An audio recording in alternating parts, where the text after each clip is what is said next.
Hello BIO130. So in this video, what I'm going to try to do is take you through the genetics of animal development. And so what we know about the genetics of animal development comes largely from the model organisms like the fruit fly and C. elegans, a small worm-like creature.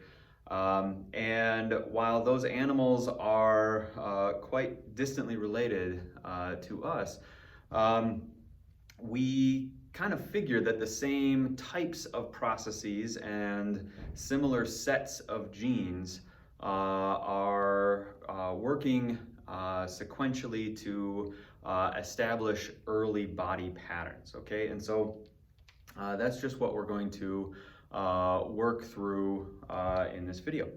So I think we're probably all familiar with the idea of the first few steps of development involving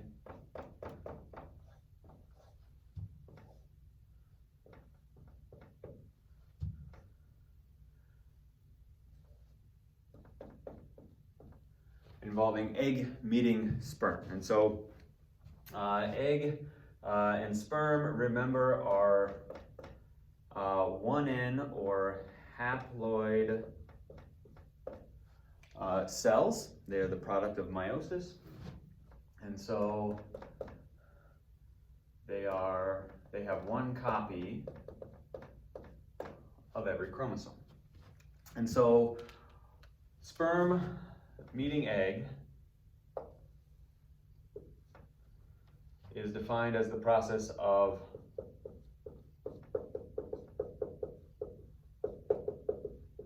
fertilization. And so we're all pretty familiar, pretty comfortable with that idea.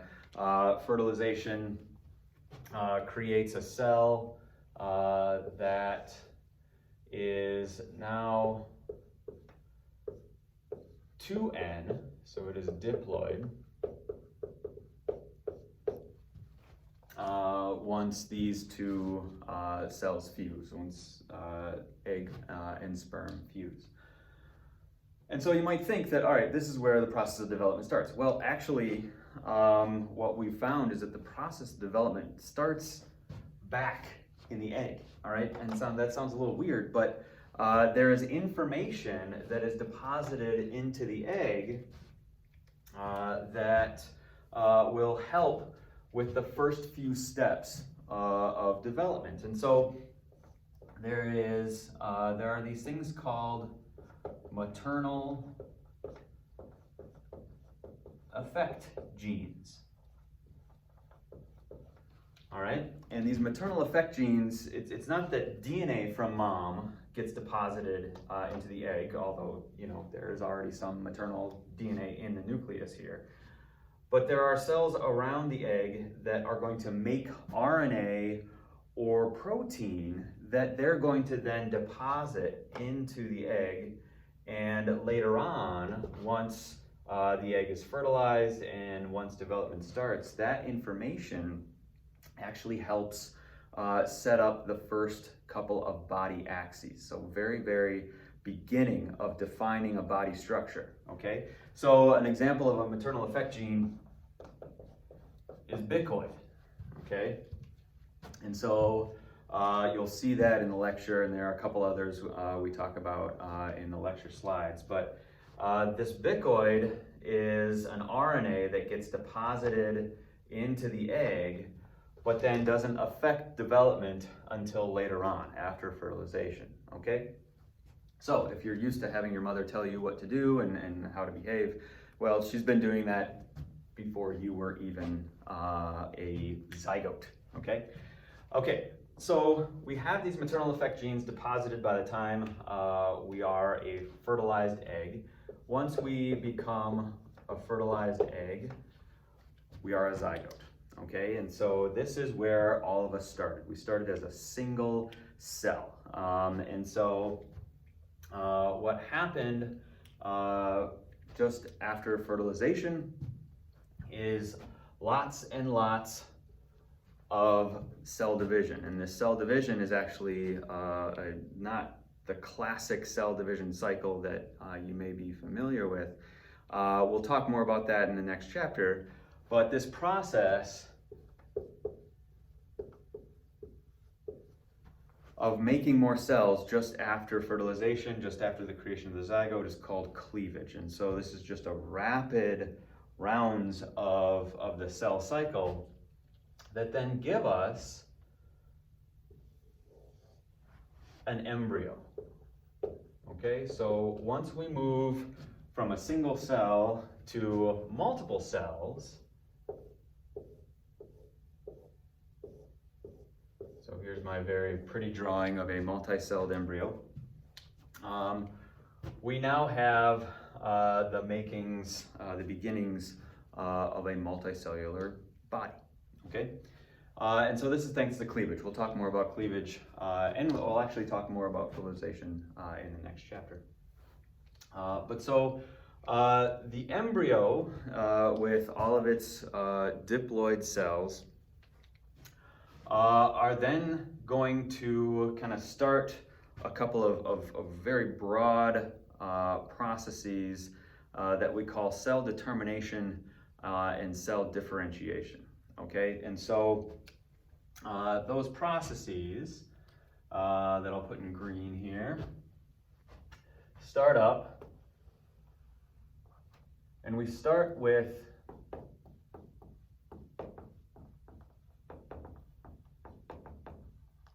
cell determination. And so cell determination, in a nutshell, is the cell being told what it's going to do, what its job is going to be, the cell type it will become, okay? But initially, just after being told, it's not that cell type yet, okay? So it still has to become that cell type and realize that potential. And so that process is called cell differentiation.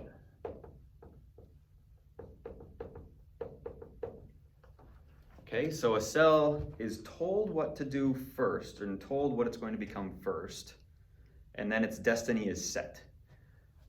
After that, it starts to turn on and off genes that will help it become that cell type and help it perform that job. And that process of turning on and off those genes and becoming that cell type is called differentiation. And so just after cleavage, all of these cells in the embryo are pretty much the same. They're all expressing the same genes, and then you get some triggers being pulled, again relating back to the maternal effect genes that start creating differences and start giving cells jobs within that embryo. Okay, and so we'll talk about those genes in just a second, but what I want to do first is talk a little bit about potency in stem cells. Because as you develop, as you go through, essentially from a zygote on through the rest of your life, you have stem cells in your body, but the potency of those stem cells decreases on the whole, okay? So by potency, I mean the ability to become different tissue types, okay? So when we look back at a zygote, if I were to make a graph and see it go all the way over time here, over developmental time, the highest potency that you can achieve is something we call totipotency, okay? Now we talked about that. We talked about that with plants. Plants, all cells in plants are totipotent, meaning that they can become any tissue type in the plant body.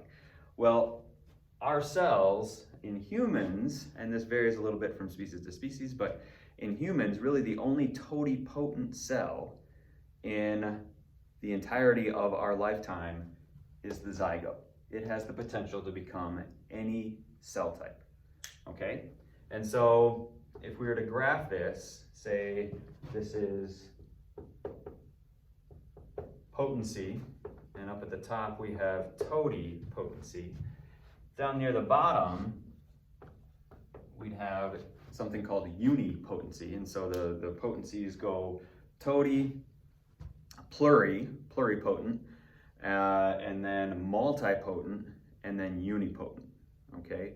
We actually, in our adult bodies, we only have multipotent and unipotent stem cells, okay? And those are the cells that are responsible for replenishing all of our tissues, okay? But early on in development, we did have totipotent and pluripotent stem cells, okay? But if we graph potency over time and start with the zygote, we're essentially decreasing the number of cells and decreasing the potency, we're decreasing the potency on the whole of the developing individual, okay?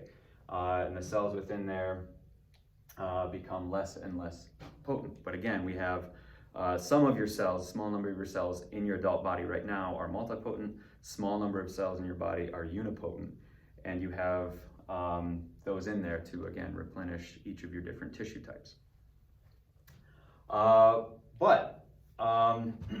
Again, totipotent and pluripotent cells are only found early on in development, and pluripotent stem cells tend to be the ones that are talked about the most, or are talked about the most in the news, because they are the ones that are studied and they have the potential to treat all kinds of different disorders. But if you are to harvest pluripotent stem cells, you are essentially destroying an embryo that has the potential to go on and become an individual. And so that's the controversy there. Okay, but let's get back on track here, back into our timeline, and talk about what happens once we have a bunch of cells to work with, just after cleavage, okay? So just after the establishment of a multicellular embryo, we have a series of genes that are going to be turned on, okay? And what's really interesting about this is that they're turned on in a very stereotypical, very stepwise fashion, okay? So our maternal effect genes help set up the early axes of the body. So they're going to tell us which end of the embryo is the head, which one is the tail, the front, the back, the left, the right. And so it's not just Bicoid doing that, but there are several others in there that are doing that, came from mom. But then those maternal effect genes also turn on the next set of genes that are called the gap genes, okay? These gap genes and the next few gene sets here are transcription factors. And so they are going to essentially start helping the embryo divide into sections, okay? And so this usually happens in most species along the anterior-posterior axis, so from the head to the tail, that axis is set up by the maternal effect genes, and then the gap genes start to segment that axis into large sections, okay? The gap genes then turn around and turn on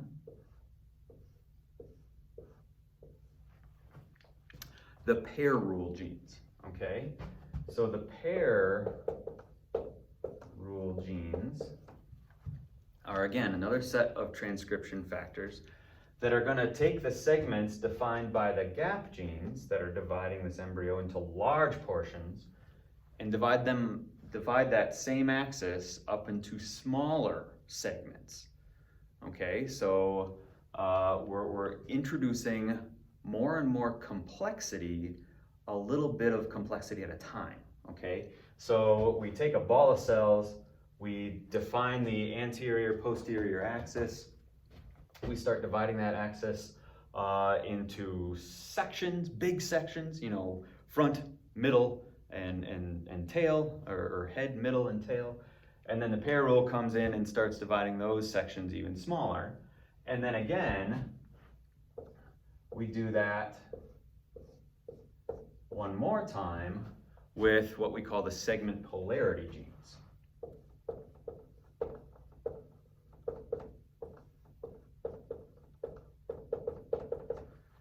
And in that same theme of dividing the anterior posterior axis, the segment polarity genes create even smaller segments. All right, and so this, three-step, three-gene set process helps take a ball of cells and give us some basic complexity by giving us some segments, and start telling these cells and start them on the process of differentiation. All right, so that then gives us an embryo that is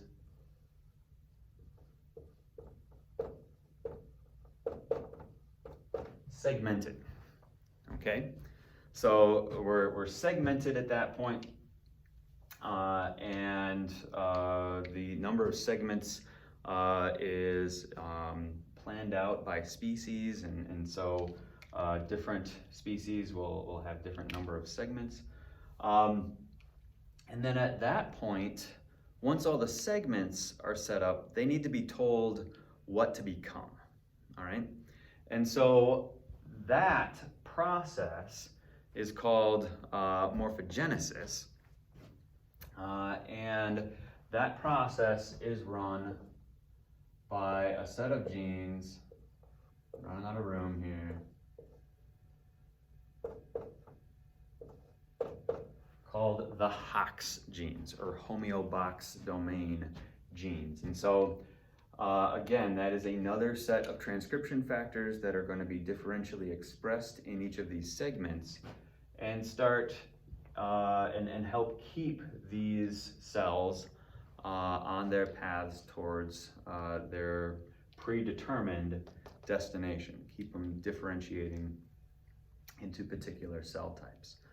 All right, and so something I'm realizing I forgot to add in here is this term called morphogens. And so morphogens are another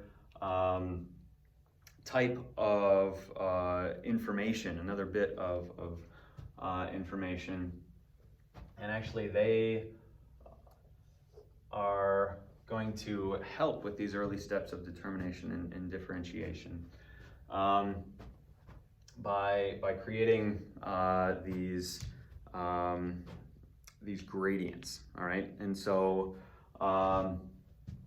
these two processes, cell determination and cell differentiation, in addition to these genes segmenting out the multicellular embryo, are being helped by morphogens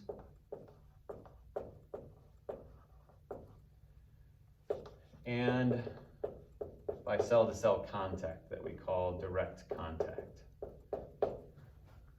Okay, and so everything that you see in red up here is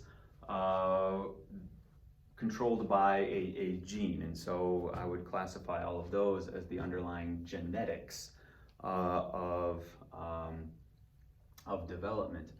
And again, most of this information comes from smaller organisms, but we do think that something like this occurs in larger organisms like humans. Okay, so there it is. If you have any questions about this, please let me know, but study it. And hopefully this kind of brings together a bunch of the components that we talked about in lecture.